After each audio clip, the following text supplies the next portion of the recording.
Following a sharp decline in the first half of the year, trade recovered more quickly than expected in the second half of 2020.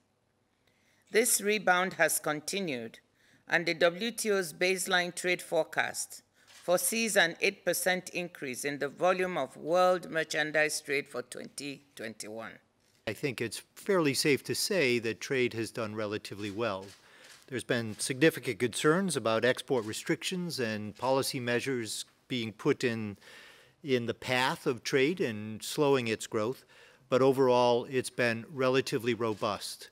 And I think that says something about the underlying fundamental, the foundation of the WTO and the agreements, in that members feel restraint in invoking measures that might impede trade. Now, should they feel more restraint? Maybe. That's up to them. But overall, it appears that trade has been providing a strong underpinning so far for a potential recovery. COVID-19 continues to pose the greatest threat to the outlook for trade. New waves of infection could easily further undermine any hoped-for recovery.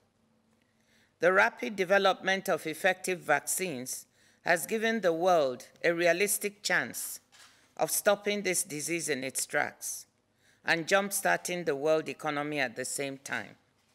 But this opportunity could be squandered if large numbers of countries and people do not have equal access to vaccines. A rapid, global, and equitable vaccine rollout is the best stimulus plan we have for the strong and sustained economic recovery that we all need. Large monetary and fiscal injections in advanced economies helped prevent a bigger downturn last year, a major factor in why growth and trade have both outperformed projections from last year. But these support measures will not be enough to bring an end to the crisis. Only by ramping up production of vaccines and making them more widely available can we hope to get the world economy back to full speed. Thank you for that question. It's important to keep the Suez Canal trade impacts in perspective. The estimate generated by other folks has been about $10 billion per day. That's about 20% of global daily trade. However, that's not lost completely.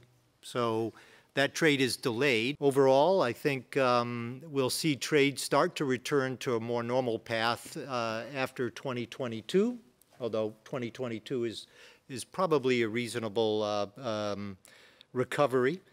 Much will depend on what happens to global GDP. The WTO has helped to keep trade flowing during the crisis. Now the international community must leverage the power of trade to expand access to life-saving vaccines.